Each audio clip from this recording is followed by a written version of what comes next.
नमस्कार श्रोता बंधु सृजन सुरभि को आपण मानक स्वागत। आज आसतु शुणा प्रतिभा रायंकर गल्प षष्ठ सती। गौतम द्वार टलमटल गंगा नदीर प्रसारित बुकु समृद्ध नगरी पाटलिपुत्र को गर्भसात करने लह लह जिहुआ विस्तारी घनघोर गर्जन करी दुई कूल लंघिबार संकेत देउछि। बन्य एवं बन्या जल उभय प्रलयंकरी। बन्य बासना को प्रतिरोध करा जाय पारे, मात्र बन्या जल को प्रतिहित करिबार क्षमता काहार अछि। तेबे कण ऐश्वर्य नगरी पाटलिपुत्र निश्चिन्न होइजिब इतिहास पृष्ठारु? महामहिम सम्राट प्रियदर्शी अशोक गंगा नदी तीर गौतम द्वार ठारे दंडायमान होई चिंतामग्न, उद्विग्न, उद्वेलित। मगधर साम्राज्यवादी सम्राट गणंकर राज्यलिप्सा अवशेषे मगधर सीमा वृद्धि करिछे सत्य, मात्र राजार हृदय को चिरकाल करिछि अशांत, अनुतप्त, अस्थिर। पितामह चंद्रगुप्त प्रबल प्रतापी ग्रीक वीर सेल्युकस को मात्र 500 हस्ती प्रदान करी आफगानिस्तान किछि अंश मध्य अधिकार करने समर्थ होई परिथिले। चंद्रगुप्तंकर वीरत्व, न्यायपरायणता, प्रजावत्सलतार पटांतर नथिला। ता सत्वे से थिले मृत्यु चिंतारे सतत शंकाकूल। निजर सुरक्षा पाई से काष्ठर प्राचीर घेराइथिले नगरर चतुर्पार्श्वरे। सशस्त्र रक्षीगण अहर्निशी प्रहरा देउथिले। निज क्षुद्र प्राणर सुरक्षा जो पराक्रमी सम्राट चंद्रगुप्त कठोर सुरक्षार व्यवस्था करिथिले, अवशेषरे धर्मांतर ग्रहण करी से जैन्य हेले एवं जैन धर्मर रीति अनुसरण करी सिंहासन त्याग करी निर्जल अनाहार मृत्युवरण कले। तांकर उत्तराधिकारी पुत्र बिंदुसार मध्य राज्य लिप्सारु मुक्त नथिले। बहु राज्य जय करी से मगधर सीमा वृद्धि दाक्षिणात्य पर्यंत करिथिले। तांकर सुयोग्य पुत्र प्रियदर्शी अशोक। राज्यलिप्सा कण रक्तगत? अनेक राज्य जय करी से एक विशाल साम्राज्यर अधिकारी होइथिले, मात्र एक क्षुद्र स्वाभिमानी स्वाधीन राष्ट्र कलिंगर स्वाभिमान को बर्दास्त करिबा राजरक्तरे लेखा नथिला। कलिंग विजय ही थिला राज्यलिप्स मगध राजांकर प्रथम पराजय।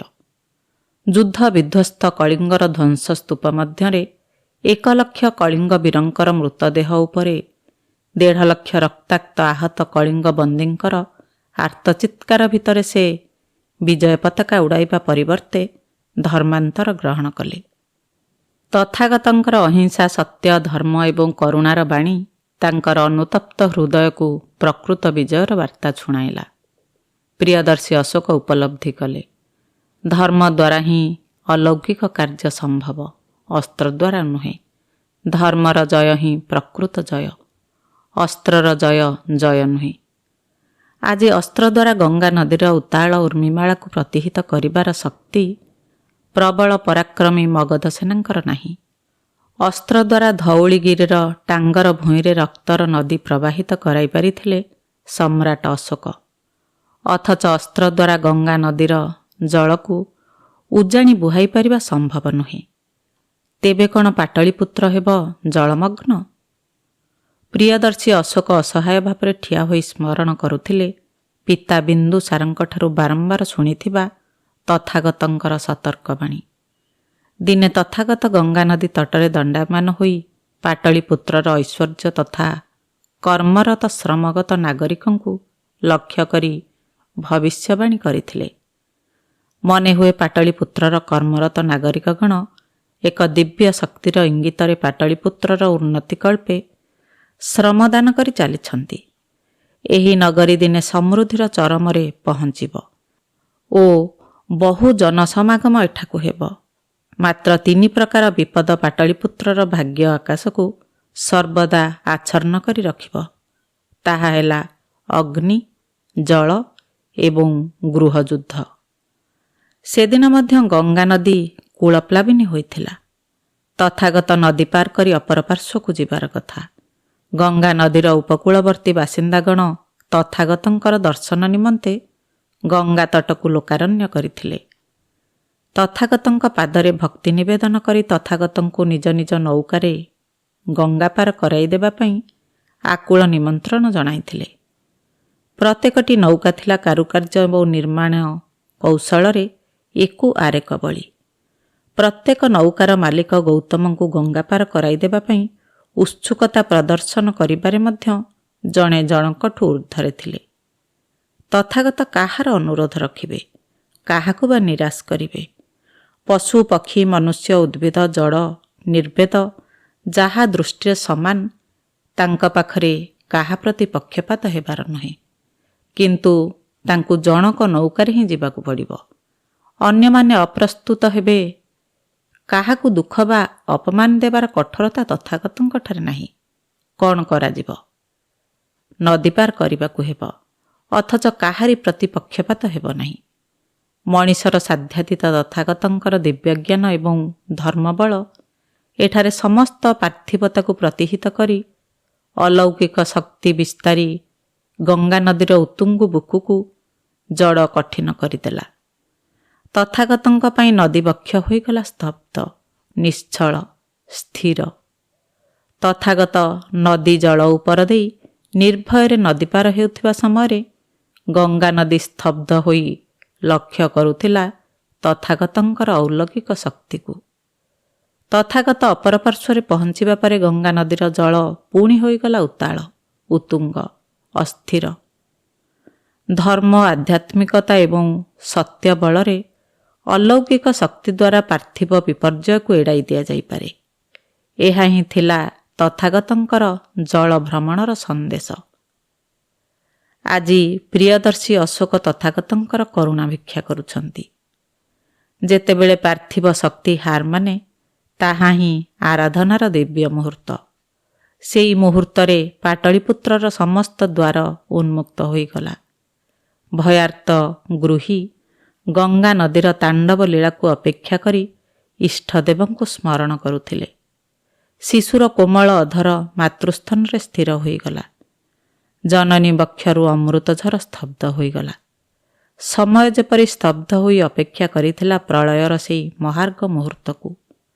ଯେ କୌଣସି ମୁହୂର୍ତ୍ତରେ ପ୍ରଳୟ ସଂଗଠିତ ହେବ, ପାଟଳୀପୁତ୍ର ଜଳମଗ୍ନ ହେବ।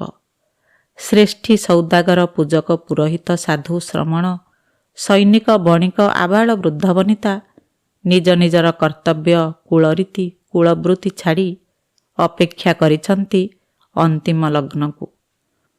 ବୁଦ୍ଧଂ ଶରଣଂ ଗଚ୍ଛାମି, ସଂଘଂ ଶରଣଂ ଗଚ୍ଛାମି, ଧର୍ମଂ ଶରଣଂ ଗଚ୍ଛାମିର ଧ୍ୱନି ତେବେ ମଧ୍ୟ ଗଙ୍ଗା ନଦୀର କରାଳ କଲ୍ଲୋଳକୁ ପ୍ରତିହିତ କରିବାକୁ ଅକ୍ଷମ। ଅଥଚ ପାଟଳୀପୁତ୍ରର ବାରାଙ୍ଗନା ବିଶ୍ୱମୋହିନୀ ବିନ୍ଦୁମତୀର ମନୋରମ ପ୍ରାସାଦରୁ ଭାସି ଆସୁଛି ବିନ୍ଦୁମତୀର ଲାକ୍ଷାରଞ୍ଜିତ ପଦକମଳର ନୂପୁର ଗୁଞ୍ଜନ। ସବାଧାରକୁ ଘେରି ଶୋକାକୁଳ ଆତ୍ମୀୟଙ୍କ ବିଳାପ ଭିତରେ ରାମ ନାମ ସତ୍ୟ ପରି ଆଜି ଗଙ୍ଗା ନଦୀର କରାଳ କଳନାଦ ଭିତରେ ବିନ୍ଦୁମତୀର ଚିତ୍ତ ଉତ୍ତୁଳା ନୂପୁର ନିକ୍ୱଣ ପ୍ରେମିକର ହୃଦୟରେ ବି ପ୍ରତିଧ୍ୱନି ତୋଳୁଛି ମିଥ୍ୟା। ସବୁ ମିଥ୍ୟା, ତୁଚ୍ଛ ଏ ଜୀବନ ଯୌବନ। ପ୍ରିୟଦର୍ଶୀ ଅଶୋକ ଘୃଣାରେ ଶିହରି ଉଠିଲେ। ପାଟଳୀପୁତ୍ରର ଘରେ ଘରେ ଆଜି ସମସ୍ତେ ସ୍ୱକର୍ମ ତ୍ୟାଗ କରି ପାଟଳୀପୁତ୍ରର ସୁରକ୍ଷା ପାଇଁ ପ୍ରାର୍ଥନାରତ ଥିବାବେଳେ ଗଣିକା ବିନ୍ଦୁମତୀର କାମନାର ନୂପୁର ସିଞ୍ଚନ ଅପବିତ୍ର କରୁଛି ପାଟଳୀପୁତ୍ରର ମନ୍ତ୍ରଧ୍ୱନିକୁ, ପ୍ରଣବକୁ କରୁଛି ଅଶୁଦ୍ଧ। ଦିନେ ଏଇ ରୂପସୀ ଗଣିକା ବିନ୍ଦୁମତୀର ଯୌବନ ପ୍ରିୟଦର୍ଶୀ ଅଶୋକଙ୍କ ତାରୁଣ୍ୟରେ ବି ତୋଳିଥିଲା କାମନାର ମଲ୍ଲାର। ବିନ୍ଦୁମତୀ କେବଳ କାମକଳା ବିଶାରଦା ରୂପଜୀବୀ ନଥିଲା, ସେ ଥିଲା ବିଦୁଷୀ। ଶାସ୍ତ୍ର, ସଙ୍ଗୀତ, ଚିତ୍ରକଳା, ନୃତ୍ୟକଳା ସବୁଥିରେ ସେ ଥିଲା ନିପୁଣା। ଯଦି ବିନ୍ଦୁମତୀ ରାଜକୁଳରେ ଜନ୍ମିଥାନ୍ତା ତେବେ ସେ ହୋଇଥାନ୍ତା ରାଜରାଣୀ। ଯଦି ବିନ୍ଦୁମତୀ ଅନନ୍ୟା ରୂପସୀ ନ ହୋଇ ସାଧାରଣ ଲାବଣ୍ୟମୟୀ ନାରୀଟିଏ ହୋଇଥାନ୍ତା, ସେ ଯେ କୌଣସି ସମ୍ଭ୍ରାନ୍ତ ପୁରୁଷର ଗୃହଲକ୍ଷ୍ମୀ ହୋଇଥାନ୍ତା। ମାତ୍ର ବିନ୍ଦୁମତୀ ଏପରି ସଙ୍କଟମୟ ସୌନ୍ଦର୍ଯ୍ୟର ଅଧିକାରିଣୀ ହୋଇଥିଲା ଯେ ତାକୁ ପତ୍ନୀ ରୂପରେ ଗ୍ରହଣ କରିବାକୁ କେବଳ ପାଟଳୀପୁତ୍ର କାହିଁକି, ଆଖପାଖ ଅନେକ ରାଜ୍ୟର ସୁପୁରୁଷ ଆକାଂକ୍ଷା ପୋଷଣ କରିଥିଲେ ମଧ୍ୟ ଶଙ୍କାରେ ପଛଘୁଞ୍ଚା ଦେଇଥିଲେ। ବିନ୍ଦୁମତୀର ରୂପ କୌଣସି ଗୃହ ଭିତରେ ସୀମାବଦ୍ଧ ହୋଇ ରହିନଥାନ୍ତା। କୁଟୀର ହୋଇଥିଲେ ତାର ରୂପର ତେଜ ତାକୁ ଅଗ୍ନିଶିଖା ପରି ଭେଦ କରି ସର୍ବତ୍ର ବ୍ୟାପି ଯାଇଥାନ୍ତା। ଯତୁଗୃହ ହୋଇଥିଲେ ତରଳି ଯାଇଥାନ୍ତା ରୂପରେ, ଔଜ୍ଜଲ୍ୟରେ। ପ୍ରସ୍ତର ପ୍ରାସାଦ ଖଣ୍ଡ ବିଖଣ୍ଡ ହୋଇଯାଇଥାନ୍ତା ସେହି ସୌନ୍ଦର୍ଯ୍ୟର ତୀବ୍ର ଆଘାତରେ। କେବଳ ରାଜ୍ୟ ଭିତରେ ନୁହେଁ, ରାଜ୍ୟ ରାଜ୍ୟ ଭିତରେ ବିନ୍ଦୁମତୀର ସୌନ୍ଦର୍ଯ୍ୟକୁ ନେଇ ସୃଷ୍ଟି ହୋଇଯାଇଥାନ୍ତା ଈର୍ଷା, ଦ୍ୱନ୍ଦ୍ୱ, ବିଦ୍ୱେଷ ଏବଂ ବୈରଣ। ଅର୍ଥାତ୍ ରାଜ୍ୟର ସୁରକ୍ଷା ନିମନ୍ତେ ବିନ୍ଦୁମତୀ ଗଣିକା ହେବାକୁ ବାଧ୍ୟ। ତାହା ହିଁ ରାଜ୍ୟର ନିୟମ। ଯାହା ରାଜ୍ୟର ନିୟମ ତାହା ଗ୍ରହଣୀୟ। ବିନ୍ଦୁମତୀ ନିର୍ଲିପ୍ତ ପ୍ରଶାନ୍ତିରେ ନିଜକୁ କରିଥିଲା ଗଣଭୋଗ୍ୟା। ପ୍ରିୟଦର୍ଶୀ ଅଶୋକ କଳିଙ୍ଗ ବିଜୟ ପୂର୍ବରୁ କେତେ କେତେ ବିନିଦ୍ର ରଜନୀ ବିତାଇଛନ୍ତି ବିନ୍ଦୁମତୀର ରୂପ ଯୌବନର କାମନାରେ। କଳିଙ୍ଗ କନ୍ୟା କାରୁବାକୀ କଳିଙ୍ଗ ବିଜୟ ପରେ ଅଶୋକଙ୍କୁ ପ୍ରାପ୍ତ ହୋଇନଥିଲେ ମହାମହିମ ସମ୍ରାଟଙ୍କ ମନତଳର ବିନ୍ଦୁମତୀ ଲିପ୍ସା ପ୍ରଶମିତ ହୋଇଥାନ୍ତା କି ନାହିଁ ସନ୍ଦେହ। ଏତେ ବଡ଼ କଳିଙ୍ଗ ଯୁଦ୍ଧ, ଗୋଟାଏ ସ୍ୱାଧୀନଚେତା ଜାତିର ଅଗଣିତ ଜନକ୍ଷୟ ପଛରେ ଆଉ ଯାହା ରାଜନୈତିକ କାରଣ ଥାଉ ନା କାହିଁକି, କଳିଙ୍ଗ ରାଜକନ୍ୟା କାରୁବାକୀର ସୌନ୍ଦର୍ଯ୍ୟ ଥିଲା ଯୁଦ୍ଧଯାତ୍ରାର ଅନ୍ୟତମ କାରଣ। ଆଜି କାରୁବାକୀ ଅଶୋକଙ୍କର ଦ୍ୱିତୀୟା ମହିଷୀ, ରାଜକୁମାର ତିବରଙ୍କର ଜନ୍ମଦାତ୍ରୀ। କାରୁବାକୀ ଅଶୋକଙ୍କର ଗୁଣୀମାନଙ୍କ ଭିତରେ ପ୍ରିୟତମା ପତ୍ନୀ। ତେବେ ମଧ୍ୟ ଗଣିକା ବିନ୍ଦୁମତୀର ରୂପର ଝଲକ ମହାମହିମ ସମ୍ରାଟଙ୍କର ସ୍ୱପ୍ନରେ ବେଳେବେଳେ ତପସ୍ୟା ପଣ୍ଡ ହୋଇଯାଏ। ମାତ୍ର ପ୍ରିୟଦର୍ଶୀ ଅଶୋକ ଆଜି ମଧ୍ୟ ଧର୍ମାନ୍ତର ଗ୍ରହଣ କରି ବୁଦ୍ଧଙ୍କର ଶରଣାପନ୍ନ ହୋଇଛନ୍ତି। କାମନାର ବିନାଶରେ ଦୁଃଖର ବିନାଶ, ଏହା ହିଁ ତାଙ୍କର ଜୀବନର ମନ୍ତ୍ର। ତେଣୁ ବାରାଙ୍ଗନା ବିନ୍ଦୁମତୀ ଦେଶର ଏ ସଙ୍କଟମୟ ମୁହୂର୍ତ୍ତରେ ଈଶ୍ୱର ଆରାଧନା ନ କରି ଗ୍ରାହକମାନଙ୍କ ପାଇଁ ଦ୍ୱାର ଉନ୍ମୁକ୍ତ ରଖି ନୃତ୍ୟର ଆସର ଖୋଲିଛି। ଭାବିବା ମାତ୍ରେ ପ୍ରିୟଦର୍ଶୀ ଅଶୋକ ଘୃଣାରେ ଶିହରିତ ହେଲେ। ବୁଦ୍ଧ କହିଥିଲେ, ସଚ୍ଚରିତ୍ର ହୁଅ ଏବଂ ଦେଶର କଲ୍ୟାଣ କର। ଅଥଚ ବିନ୍ଦୁମତୀ ଅପବିତ୍ର, ଦୁଶ୍ଚରିତ୍ରା, ପତିତା, ଗଣିକା। ସେଥିରୁ ତାର ଆଉ ନିବୃତ୍ତ ନାହିଁ। ମାତ୍ର ମୁହୂର୍ତ୍ତକ ପାଇଁ ଦେଶର ବିପନ୍ନ ଅବସ୍ଥାରେ ସେ କଲ୍ୟାଣ କଥା ଚିନ୍ତା କରନ୍ତା ନାହିଁ। ବିନ୍ଦୁମତୀର ନର୍କବାସ ସୁନିଶ୍ଚିତ, ତାର ମୁକ୍ତି ଆଉ ସମ୍ଭବ ନୁହେଁ। କିଏ ତାକୁ ମୁକ୍ତି ଦେବ ତାର ଉଦଗ୍ର ଯୌନଲିପ୍ସାରୁ? ମହାପୁରୁଷ ବୁଦ୍ଧ କହିଥିଲେ, କେହି କାହାକୁ ମୁକ୍ତି ଦେବାରେ ସାହାଯ୍ୟ କରେ ନାହିଁ। ନିଜେ ନିଜକୁ ସାହାଯ୍ୟ କର, ନିଜ ଚେଷ୍ଟା ଦ୍ୱାରା ନିଜର ମୁକ୍ତି ସାଧନ କର। ବିନ୍ଦୁମତୀ ଯେଉଁ କୁତ୍ସିତ ଜୀବନଯାପନ କରୁଛି ତାର ସାଧନା ପଥ ସହଜ ହେବା ସମ୍ଭବ ନୁହେଁ। ବିନ୍ଦୁମତୀ ବରଂ ନର୍କକୁ ଯାଉ, ପାଟଳୀପୁତ୍ର ଗଙ୍ଗା ନଦୀର ବନ୍ୟା ପ୍ରକୋପରୁ ଉଦ୍ଧାର ପାଉ। ମାତ୍ର କିପରି? କିଏ ସେହି ଧର୍ମବନ୍ତ, ପୁଣ୍ୟବନ୍ତ, ସତ୍ୟବନ୍ତ ମହାନ ବ୍ୟକ୍ତି ଯିଏ ତଥାଗତଙ୍କ ପରି ଗଙ୍ଗା ନଦୀର ଜଳକୁ ସ୍ତବ୍ଧ କରିଦେବ କିମ୍ବା ଉଜାଣି ଫେରାଇଦେବ ତାର ଉତ୍ପତ୍ତି ସ୍ଥଳକୁ? ଏପରି କଥା ପାଟଳୀପୁତ୍ରର ବିନ୍ଧାଣୀ, ଯନ୍ତ୍ରୀ, ଶିଳ୍ପୀ, ଶ୍ରମିକଙ୍କ ବିଦ୍ୟା ବହିର୍ଭୂତ। ମହାମହିମ ଅଶୋକ ବିହଳିତ ବିଗଳିତ ସ୍ୱରରେ ଘୋଷଣା କରୁଛନ୍ତି, ହେ ପାଟଳୀପୁତ୍ରର ନାଗରିକଗଣ, କିଏ ନିଜର ଧର୍ମବଳରେ ଗଙ୍ଗା ନଦୀର କୂଳକୁ ଉଜାଣି ଫେରାଇ ଦେଇପାରିବ? କିଏ ବିପନ୍ନ ପାଟଳୀପୁତ୍ରକୁ ବନ୍ୟା ଦାଉରୁ ମୁକ୍ତ କରିପାରିବ? ତୁରନ୍ତ, ଆଉ ବିଳମ୍ବର ଅବକାଶ ନାହିଁ।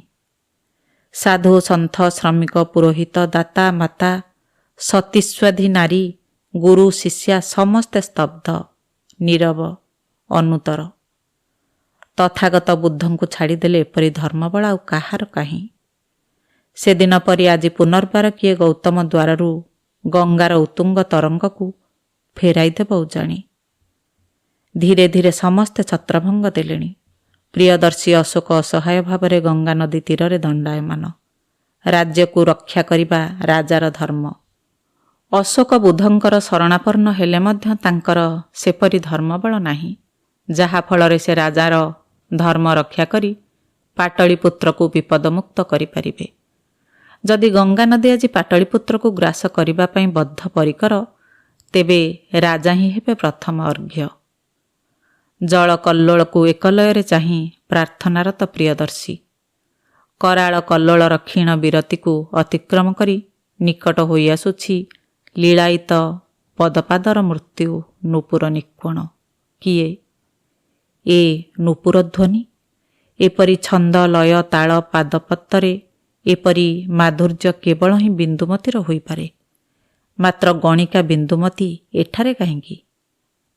ମହାଭାଗ ଗଙ୍ଗା ନଦୀର ଉତ୍ତାଳ ଭଉଁରୀ କାଟି ମୃଦୁ ମଧୁର କଲ୍ଲୋଳଟିଏ ଛୁଇଁ ଯାଉଛି ପ୍ରିୟଦର୍ଶୀଙ୍କୁ। କିଏ? ମହାମନ୍ତ୍ରୀ? ପଚାରି ବୁଝନ୍ତୁ। କେଳି ଗୃହ ମଣ୍ଡନା କାମକଳା ନିପୁଣା ଗଣିକାର ଏଠାରେ କି କାମ? ବିନ୍ଦୁମତୀକୁ ନ ଚାହିଁ ପ୍ରଶ୍ନ କଲେ ପ୍ରିୟଦର୍ଶୀ ଅଶୋକ। ମୁଣ୍ଡ ରଖିଲେ ତୁଣ୍ଡ ଖୋଲିବି। ଉଦ୍ବିଗ୍ନ ଅଶୋକ ଗଙ୍ଗା ନଦୀର ଜଳତରଙ୍ଗରୁ ଗଣିକାର ଅଭିପ୍ରାୟ କଳୁଥିଲେ। ମହାମନ୍ତ୍ରୀଙ୍କ ଇଙ୍ଗିତରେ ଅଭୟ ପାଇ ବିନ୍ଦୁମତୀ ସ୍ଥିର ଦୃଢ଼ ସ୍ୱରରେ କହିଲା, ସମ୍ରାଟଙ୍କ ଘୋଷଣା ମୋର କର୍ଣ୍ଣଗୋଚର ହୋଇଛି।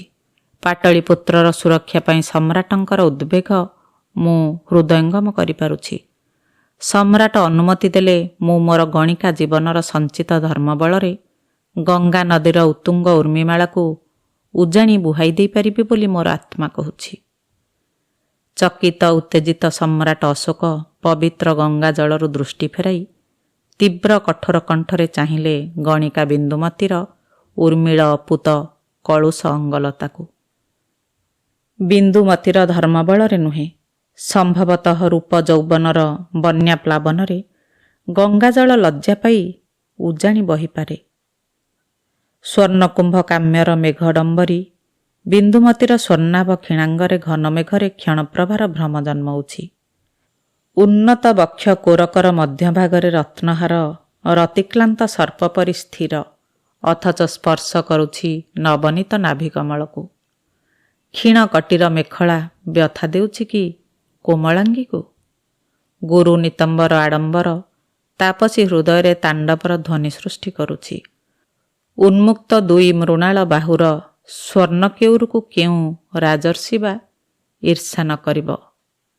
ଲାକ୍ଷା ରଞ୍ଜିତ କୋମଳ ପଦକୋରକର ପଦାଘାତ ପାଇଁ କେଉଁ ଦାମ୍ଭିକ ପୁରୁଷ ବା ଲାଳାୟିତ ନ ହେବ?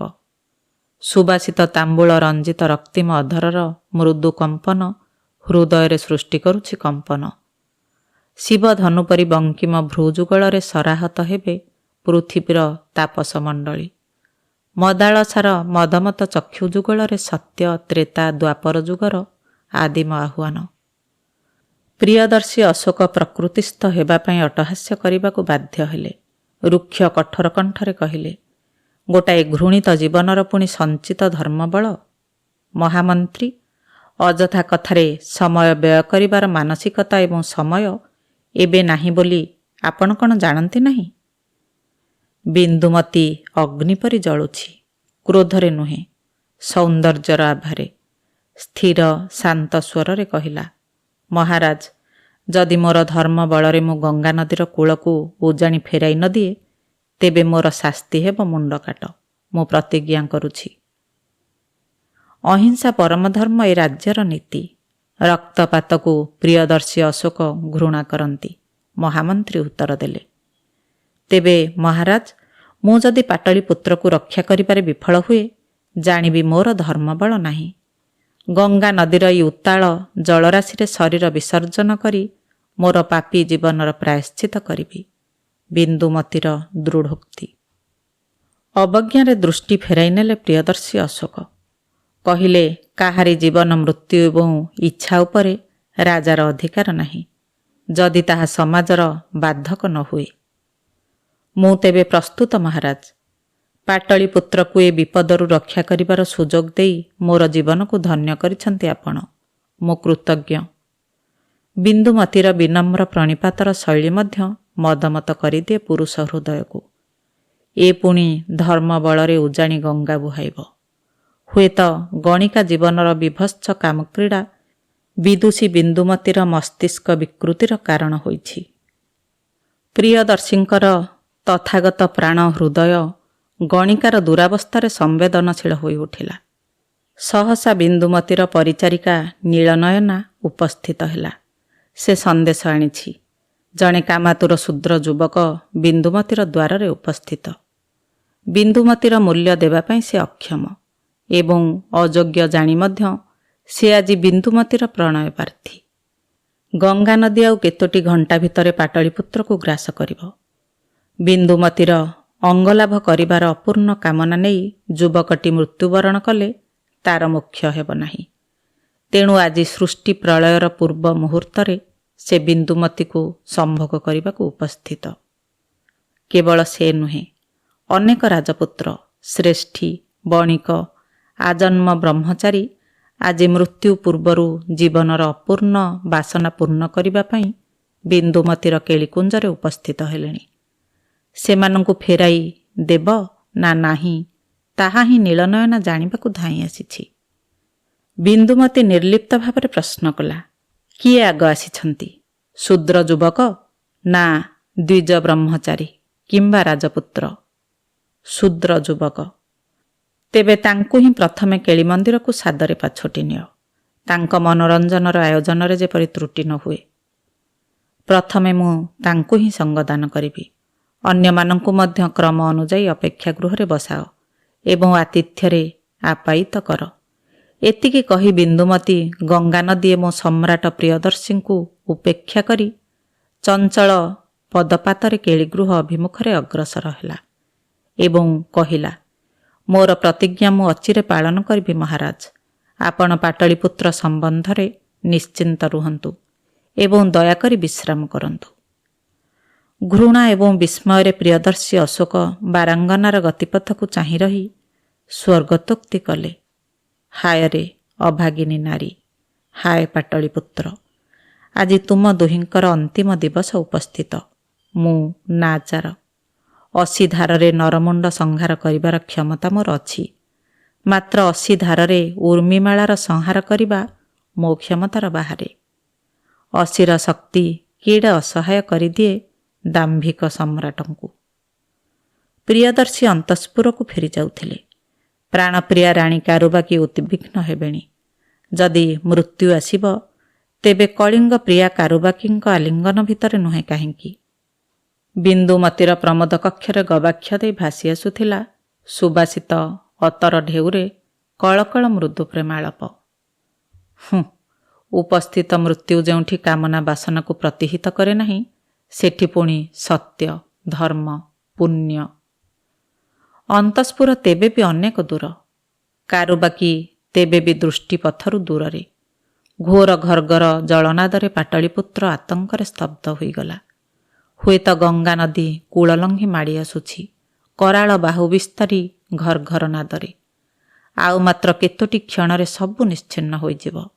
କେବଳ ବିନ୍ଦୁମତୀ ନୁହେଁ, ବିନ୍ଦୁମତୀର ଧର୍ମବଳର ଅଭାବରୁ ସମସ୍ତ ପାଟଳୀପୁତ୍ର ଜଳ ସମାଧି ଲଭିବ। ଆଖି ବୁଜି ଧ୍ୟାନସ୍ଥ ହେଲେ ପ୍ରିୟଦର୍ଶୀ ଅଶୋକ। ବୁଦ୍ଧମ୍ ଶରଣଂ ଗଚ୍ଛାମି, ଧର୍ମମ୍ ଶରଣଂ ଗଚ୍ଛାମି, ସଂଘଂ ଶରଣଂ ଗଚ୍ଛାମି ଉଚ୍ଚାରଣ କରୁଥିଲେ ବିହଳିତ ହୋଇ। ଧୀରେ ଧୀରେ ଘୋର ଘର୍ଘର ଜଳନାଦ କଳକଳ ମୃଦୁ କଲ୍ଲୋଳର ସଙ୍ଗୀତ ଧାରାରେ ପରିଣତ ହେଉଛି। ହୁଏତ ତାଙ୍କର ରଥ ଏବେ ଜଳମଗ୍ନ ହେବାକୁ ଯାଉଛି। ଆଖି ଖୋଲି ଲାଭ କ'ଣ? ଆଖି ଖୋଲିଲେ ମୃତ୍ୟୁର ସ୍ୱରୂପକୁ କ'ଣ ଦେଖିହେବ? ବରଂ ସେହି ମହାର୍ଘ ସତ୍ୟର ମୁହୂର୍ତ୍ତକୁ ଆଖି ବୁଜି ଉପଲବ୍ଧି କରିବାକୁ ହେବ। କିନ୍ତୁ ଏ କ'ଣ? ମୃତ୍ୟୁର ନିସ୍ତବ୍ଧତା ପରିବର୍ତ୍ତେ ସହସା ଜୀବନର ଆନନ୍ଦ ଉଲ୍ଲାସରେ ପାଟଳୀପୁତ୍ରର ଆକାଶ ପ୍ରତିଧ୍ୱନିତ ହେଲା। ଆଖି ଖୋଲିଲେ ସମ୍ରାଟ ଅଶୋକ। ମହାମନ୍ତ୍ରୀଙ୍କ ନିର୍ଦ୍ଦେଶରେ ରଥ ଗଙ୍ଗା ନଦୀ ଦିଗରେ ଆଗେଇଛନ୍ତି। ଗଙ୍ଗା ନଦୀର ଉତ୍ତାଳ ଉର୍ମିମାଳା ଘୋର ଘର୍ଘର ନାଦରେ ମେଦିନୀ କମ୍ପାଇ ଉଜାଣି ବହିଗଲାଣି କେଜାଣି କେଉଁଠିକୁ। ଏବେ ଗଙ୍ଗା ନଦୀ ଶାନ୍ତ, ସ୍ଥିର, କଲ୍ୟାଣୀ, ସବୁ ସ୍ୱାଭାବିକ। ବନ୍ୟା ଜଳ ଅପସାରିତ ହୋଇଛି କେଉଁ ଅଲୌକିକ ଶକ୍ତି ବଳରେ। ପାଟଳୀପୁତ୍ର ଏବେ ବିପଦମୁକ୍ତ। କିପରି ଏହା ସମ୍ଭବ ହେଲା? କିପରି? କାହାର ଧର୍ମ ବଳରେ? ଅଶୋକଙ୍କର ରଥ ଆଗେଇଛି ବିନ୍ଦୁମତୀର କେଳିକକ୍ଷ ଦିଗରେ। କେଳିକକ୍ଷ ଦ୍ୱାର ରୁଦ୍ଧ। ରାଜାଦେଶ, ଦ୍ୱାର ଖୋଲ, ବିନ୍ଦୁମତୀଙ୍କୁ ସାକ୍ଷାତ କରିବାକୁ ସମ୍ରାଟ ଉପସ୍ଥିତ। କେଳିକକ୍ଷ ଉନ୍ମୁକ୍ତ ହେଲା। ତୃପ୍ତ ପ୍ରଫୁଲ୍ଲିତ ଶୂଦ୍ର ଯୁବକ ଲଜ୍ଜିତ ଅପମାନିତ ଭଙ୍ଗୀରେ ଅପସରିଗଲା। ରତିକ୍ଲାନ୍ତା ଶିଥିର ବସନା ବିନ୍ଦୁମତୀ ସମ୍ରାଟଙ୍କ ସାମ୍ନାରେ ନିଜକୁ ଉପସ୍ଥାପିତ କରିବା ପାଇଁ କେତୋଟି ମୁହୂର୍ତ୍ତର ପ୍ରସ୍ତୁତି ମାଗିଲା। ପ୍ରସନ୍ନ ବଦନରେ ସମ୍ରାଟଙ୍କ ସାମ୍ନାରେ ଉପସ୍ଥିତ ହୋଇ ଅଭିବାଦନ ଜଣାଇଲା ବିନ୍ଦୁମତୀ। ରତିକ୍ଲାନ୍ତା ଗଣିକା ନାରୀକୁ ସିଧାସଳଖ ଚାହିଁବା ପାଇଁ କୁଣ୍ଠା ଜାଗିଲେ ମଧ୍ୟ ତୀକ୍ଷ୍ଣ ଦୃଷ୍ଟିରେ ବିନ୍ଦୁମତୀଙ୍କୁ ନିରୀକ୍ଷଣ କରି ସମ୍ରାଟ ପ୍ରଶ୍ନ କଲେ, କୁହ ବିନ୍ଦୁମତୀ, କେଉଁ ତନ୍ତ୍ର ବଳରେ ତୁମେ ଏପରି ଅସାଧ୍ୟ ସାଧନ କରିପାରିଲ? ଦିନେ ତଥାଗତ ଏପରି ଅଲୌକିକ କାର୍ଯ୍ୟ କରିପାରିଥିଲେ, ମାତ୍ର ତୁମେ ତ ଜଣେ ଗଣିକା। ମହାରାଜ, ତନ୍ତ୍ର ସାଧନା ପାଇଁ ଗଣିକାର ଅବକାଶ କାହିଁ? ମୁଁ ଯାହା କରିଛି କେବଳ ଧର୍ମ ଏବଂ ସତ୍ୟ ବଳରେ ହିଁ କରିଛି। ପାଟଳୀପୁତ୍ରର ବିପୁଳ ଜନମଣ୍ଡଳୀ ସମ୍ମୁଖରେ ଠିଆ ହୋଇ ବିନ୍ଦୁମତୀ ସ୍ପଷ୍ଟ ଉତ୍ତର ଦେଲା। ମହାମହିମ ସମ୍ରାଟ ଅଶୋକ ଉପହାସ ଭଙ୍ଗୀରେ କହିଲେ, ତମର ପୁଣି ଧର୍ମବଳ, ସତ୍ୟବଳ? ତମେ ଗଣିକା, ରୂପଜୀବୀ ପତିତା, ନିର୍ବୋଧ କାମୁକ ପୁରୁଷକୁ ଲୁଣ୍ଠନ କରି ଯିଏ ଜୀବିକା ନିର୍ବାହ କରେ, ତାର ନୈତିକ ମାନଦଣ୍ଡ ବୋଲି କିଛି ନାହିଁ। ପବିତ୍ରତାର ଧାର ଧାରେନି, କଳୁଷ ଏବଂ କଳଙ୍କ ଯାହାର ସମ୍ପଦ। ମୁଁ ସେଇ କାମୁକ ନିର୍ବୋଧ ପୁରୁଷମାନଙ୍କ ଭିତରୁ ଜଣେ ନୁହେଁ ବିନ୍ଦୁମତୀ। କୁହ, କ'ଣ ତମର ଧର୍ମବଳ? ଗଣିକାର ପୁଣି ଧର୍ମ କ'ଣ? ବିନ୍ଦୁମତୀ ମହାରାଜାଙ୍କ କଟୁକ୍ତିରେ ତିଳେ ବି ଅପମାନିତ ହେଲା ନାହିଁ। ନିର୍ଲିପ୍ତ ଉଦାରତାରେ ଉଦ୍ଭାସିତ ଚିତ୍ତରେ କହିଲା, ମହାରାଜ, ମୁଁ ଜଣେ କର୍ମଯୋଗୀ। କର୍ମଯୋଗୀ ପକ୍ଷରେ କୌଣସି ଧର୍ମ ମତରେ ବିଶ୍ୱାସ କରିବାର ଆବଶ୍ୟକତା ନାହିଁ। କର୍ମଯୋଗୀ ଜୀବନର ପ୍ରତିଟି ମୁହୂର୍ତ୍ତ ହିଁ ଉପଲବ୍ଧିର ମୁହୂର୍ତ୍ତ। କର୍ମଯୋଗୀ କୌଣସି ଧର୍ମ ମତବାଦ ଦର୍ଶନର ସହାୟତା ନ ନେଇ କେବଳ କର୍ମ ଦ୍ୱାରା ହିଁ ସଂସାରର କ୍ଲେଶ ଦୂର କରିପାରିବେ, ଗହନ ସମସ୍ୟାର ସମାଧାନ କରିପାରେ। କର୍ମ? ଗଣିକାର କ'ଣ ଏଇ ସତ୍କର୍ମ ଯାହା ସେ ସଂସାରର କ୍ଲେଶ ଦୂର କରିପାରେ, ସଂସାରର ସମସ୍ୟାର ସମାଧାନ କରିପାରେ? ଜଗତର ଉପକାର ହିଁ ନିଃସ୍ୱାର୍ଥପର କର୍ମଯୋଗ। ବିନ୍ଦୁମତୀର ଉତ୍ତରରେ ପାଟଳୀପୁତ୍ର ଅଟହାସ୍ୟ କରୁଛି। ଗଣିକା କରେ ଜଗତର ଉପକାର? କାମୁକର କାମବାସନାକୁ ବଳବତ୍ତର କରି ତାର ସମ୍ପଦ ଲୁଣ୍ଠନ କରିବା ଜଗତର ଉପକାର? ଅଶୋକ ପ୍ରଶ୍ନ କରୁଛନ୍ତି। ବିନ୍ଦୁମତୀ ସବୁ ପ୍ରଶ୍ନର ଉତ୍ତର ପାଇଁ ପ୍ରସ୍ତୁତ। ଜଗତର ଚିରନ୍ତନ ଉପକାର କିଏ ବା କରେ? ନା ରାଜା, ନା ଶ୍ରମଣ। ଯିଏ ଯେଉଁ ଉପକାର କରେ ତାହା ସେହି ମୁହୂର୍ତ୍ତ ପାଇଁ ହିଁ ସତ୍ୟ। ସେ ଉପକାର ପରେ ପୁଣି ଅନ୍ୟ ସମସ୍ୟା ଉପୁଜେ। ଜଗତର ଯେତେ କ୍ଲେଶ, ଯେତେ ଦୁଃଖ, ଯେତେ ସମସ୍ୟା, ତାର ଚିରସ୍ଥାୟୀ ଉପକାର ଭଗବାନ ବୁଦ୍ଧ ମଧ୍ୟ କରିପାରି ନାହାନ୍ତି। ବିନ୍ଦୁମତୀର ଦମ୍ଭୋକ୍ତିରେ ସମ୍ରାଟ ଅଶୋକ କ୍ଷୁର୍ଣ୍ଣ, କ୍ରୋଧିତ। ଗଣିକା କରୁଛି ଭଗବାନ ବୁଦ୍ଧଙ୍କର କର୍ମର ମୂଲ୍ୟାୟନ। ହଁ ମହାରାଜ, ସେଦିନ ଗଙ୍ଗା ନଦୀର ଜଳକୁ ସ୍ତବ୍ଧ କରି ନୌକା ବିନା ଜଳପଥ ଅତିକ୍ରମ କରି ସେ ଅନେକ ଭକ୍ତଙ୍କର ହୃଦୟର ଉଦ୍ବେଳନ ଓ କ୍ଲେଶକୁ ଶାନ୍ତ କରିଥିଲେ। ସେ ଉପକାର ସେଇ ମୁହୂର୍ତ୍ତ ପାଇଁ ସତ୍ୟ ଥିଲା, ମାତ୍ର ତାହା ଚିରସ୍ଥାୟୀ ଉପକାର ନଥିଲା। ଆଜି ଗଙ୍ଗା ନଦୀର ଜଳକୁ ଉଜାଣି ବୁହାଇବା ପାଇଁ ବୁଦ୍ଧ ନାହାନ୍ତି, ତାଙ୍କର ଶିଷ୍ୟମାନେ ମଧ୍ୟ ସେଥିପାଇଁ ଅକ୍ଷମ। ତେଣୁ ଜଗତରେ ସୁଖ ଉପକାର ସବୁକିଛି କ୍ଷଣସ୍ଥାୟୀ ହେଲେ ମଧ୍ୟ ତାହା ସେହି ମୁହୂର୍ତ୍ତ ପାଇଁ ସତ୍ୟ। ଗଙ୍ଗା ନଦୀର ଜୁଆର ଭଟା ପରି ଏହା ଜଗତର ନିୟମ। ମୁଁ ବୃତ୍ତିରେ ରୂପଜୀବୀ, ସବୁ ବୃତ୍ତି ଭିନ୍ନ ଏବଂ ଏହା ଏକ ରାଜାନୁମୋଦିତ ବୃତ୍ତି। ଏ ବୃତ୍ତି ଦ୍ୱାରା ମୁଁ ରାଜ୍ୟର ବହୁ ଜ୍ଞାନୀ ଗୁଣୀ ପୁରୁଷଙ୍କର କାମବାସନାକୁ ପ୍ରଶମିତ କରିଛି। ଯାହା ସମ୍ଭବ ହୁଏ ନାହିଁ ତାଙ୍କର ସତୀସ୍ୱାଧୀ ପତ୍ନୀମାନଙ୍କ ଦ୍ୱାରା, ତାହା ମୋ ଦ୍ୱାରା ସମ୍ଭବ ହୁଏ। ମୁଁ ସେମାନଙ୍କୁ ଯେଉଁ ସୁଖ ଦେଇପାରେ ତାହା କ୍ଷଣସ୍ଥାୟୀ ହେଲେ ମଧ୍ୟ ସତ୍ୟ। ତାହା ସେମାନଙ୍କୁ ସୁସ୍ଥ ମସ୍ତିଷ୍କରେ ଦେଶ କାର୍ଯ୍ୟ କରିବାରେ ସାହାଯ୍ୟ କରେ। ଏହା କ'ଣ ଜଗତର କଲ୍ୟାଣ ନୁହେଁ? ସତ୍କ୍ରିୟା ହିଁ ଅଲୌକିକ ଶକ୍ତିଦାନ କରିଥାଏ।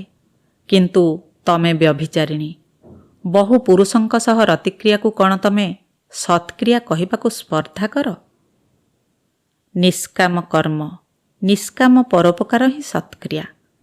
ଯିଏ ସ୍ୱର୍ଗଲାଭ କାମନାରେ ପରୋପକାର କରେ ସେ ନିଷ୍କାମ ନୁହେଁ, ସେ ମଧ୍ୟ ସ୍ୱାର୍ଥବୋଧ। ମୁଁ ଯେତେବେଳେ ରତିକ୍ରିୟା ଦ୍ୱାରା ଅନ୍ୟକୁ ଆନନ୍ଦ ପ୍ରଦାନ କରେ ସେତେବେଳେ ମୁଁ ଜାଣେ ମୋ ପାଇଁ ଯଶ, ଖ୍ୟାତି, ସ୍ୱର୍ଗ କିଛି ବି ଅଭିପ୍ରେତ ନୁହେଁ। ମୋର ପ୍ରାପ୍ୟ କେବଳ ଘୃଣା ଏବଂ ସମାଜର କଟୁକ୍ତି, ଅପମାନ। ସେଥିପ୍ରତି ମଧ୍ୟ ମୁଁ ଅନାସକ୍ତ। ମୁଁ ଜାଣେ ମୁଁ ଶରୀର ନୁହେଁ, ମୁଁ କୌଣସି କାର୍ଯ୍ୟ କରେ ନାହିଁ। ଏ କାର୍ଯ୍ୟ ମୋର ରାଜା ମୋର ରାଜ୍ୟର ସମସ୍ତଙ୍କର ମଙ୍ଗଳ ପାଇଁ ମୋତେ କରାଏ। ତେଣୁ ମୋର ଆତ୍ମା ଚିରଶାନ୍ତ। ମୋର ସମସ୍ତ କାର୍ଯ୍ୟ ଅଭିସନ୍ଧି ଶୂନ୍ୟ। ତେଣୁ ସମାଜ ଆଖିରେ ଘୂର୍ଣ୍ଣ୍ୟ ବୋଲାଉଥିବା କାର୍ଯ୍ୟ ମଧ୍ୟ ଗୋଟିକ ପରେ ଗୋଟିଏ ମୋ ହୃଦୟର ସମସ୍ତ ଶିକୁଳି ଖୋଲିଦିଏ ଏବଂ ମୋର କାର୍ଯ୍ୟ କ୍ରମଶଃ ପବିତ୍ରତର ହେବାକୁ ଲାଗେ। ତୁମର ଏହି ଦେହ ବ୍ୟବସାୟ ନିଷ୍କାମ ସତ୍କ୍ରିୟା କିପରି ହେବ? ତୁମେ ତ ଅର୍ଥ ଆଶାରେ ହିଁ ନିଜର ଶରୀରକୁ ପଣ୍ୟ କରିଛ ବିନ୍ଦୁମତୀ। ଏଥିରେ ଧର୍ମବଳ କେଉଁଠୁ ପାଇଲ ତୁମେ? ସମ୍ରାଟ ଅଶୋକଙ୍କ କଟାକ୍ଷ ବୁଝିଲା ଇନ୍ଦୁମତୀ। ପରିହାସ ରଞ୍ଜିତ ସ୍ୱରରେ ସେ ଉତ୍ତର ଦେଲା, ମହାରାଜ, ଧୂଅର ଅର୍ଥ ଧାରଣ କରିବା।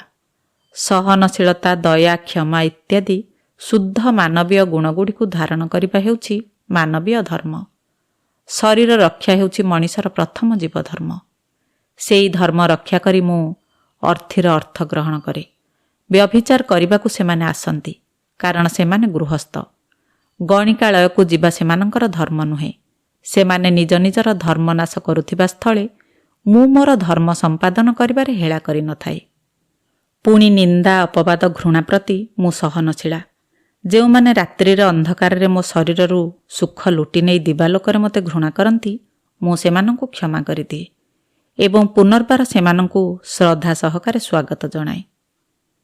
ଜାତି, ଧର୍ମ, ବର୍ଣ୍ଣ, କ୍ଷମତା ଓ ଅର୍ଥ ନିର୍ବିଶେଷରେ ସମସ୍ତଙ୍କୁ ସମାନତା ଦେବା ହେଉଛି ସବୁଠାରୁ ଶ୍ରେଷ୍ଠ ଧର୍ମ।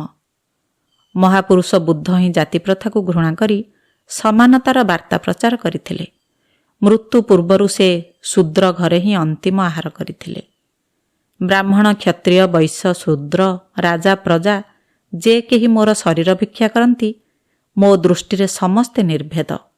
ମୋ ପାଖରେ ରଜା, ଦ୍ୱିଜ, ଶ୍ରେଷ୍ଠୀ ପୂଜ୍ୟ ନୁହନ୍ତି ବା ପ୍ରଜା, ଶୂଦ୍ର, ସ୍ୱଳ୍ପବିତ୍ତ, ନାଗରିକ ହେୟ ନୁହନ୍ତି। ମୁଁ ଅର୍ଥୀର କ୍ଷମତାନୁସାରେ ତାଠାରୁ ଅର୍ଥ ଗ୍ରହଣ କଲେ ମଧ୍ୟ ସମସ୍ତଙ୍କୁ ନିରପେକ୍ଷ ଭାବରେ ସେବା କରେ ଓ ସମାନ ଭାବରେ ରତିସୁଖ ପ୍ରଦାନ କରିଥାଏ। ଏହା ହିଁ ମୋର ସତ୍କ୍ରିୟାର ଉପଲବ୍ଧି। ଏହି ସତ୍କ୍ରିୟା ହିଁ ମୋର ଧର୍ମବଳ। ଏହାରି ବଳରେ ମୁଁ ଅଲୌକିକ କ୍ଷମତା ପ୍ରାପ୍ତ ହୋଇଛି।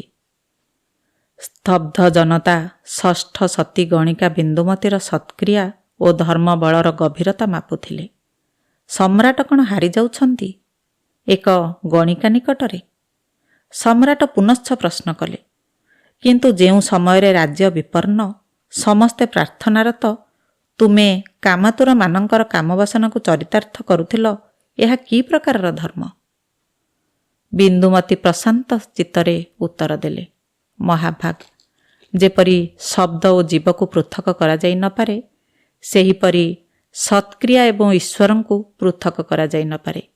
ନିଜର କର୍ମ ତ୍ୟାଗ କରି କେବଳ ମୁହଁରେ ଧର୍ମ କଥା, ମନ୍ତ୍ର, ଓଁକାର, ଈଶ୍ୱରଙ୍କ ନାମ ଉଚ୍ଚାରଣ କଲେ ଧର୍ମ ସାଧନ ହୁଏ ନାହିଁ। ଯେତେବେଳେ ମୁଁ ମୋର ବୃତ୍ତି ସାଧନ କରୁଥିଲି, ସେତେବେଳେ ସତ୍କ୍ରିୟା କରିବାର ଭାବ ସହ ଈଶ୍ୱର ଭାବନା ହିଁ ଜଡ଼ିତ ଥିଲା।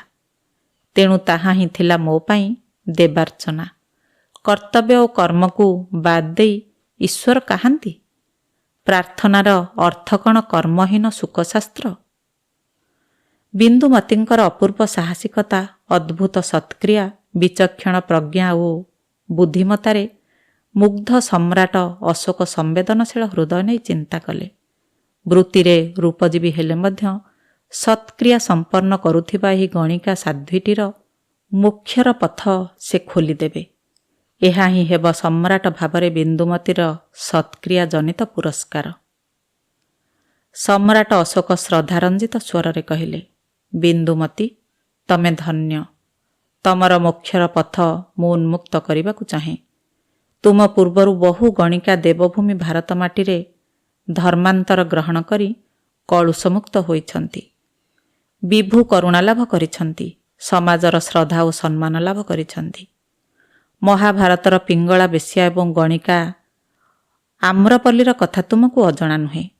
ସେମାନେ ଧର୍ମାନ୍ତର ଗ୍ରହଣ କରି ନିର୍ବାଣ ଲଭିଛନ୍ତି। ମୋତେ ଦେଖ, ବହୁ ନରହତ୍ୟା, ହିଂସା, ରାଜ୍ୟଲୋଭ ସହ ସମ୍ପୃକ୍ତ ତୁମର ସମ୍ରାଟ ଅଶୋକ ଧର୍ମାନ୍ତର ଗ୍ରହଣ କରି ଆଜି ଅହିଂସ। ମୋର ପିତା ବିନ୍ଦୁସାର ମଧ୍ୟ ଧର୍ମାନ୍ତର ଗ୍ରହଣ କରି ଅହିଂସ ଜୈନ ସନ୍ନ୍ୟାସୀ ପାଲଟିଲେ ଏବଂ ଧର୍ମରୀତିରେ ପ୍ରାଣ ଦେଲେ। ତୁମେ ମଧ୍ୟ ଧର୍ମାନ୍ତର ଗ୍ରହଣ କରି ପବିତ୍ର ହୁଅ। ତୁମର ପାପ କଳୁଷ ଧୋଇ ନିଅ।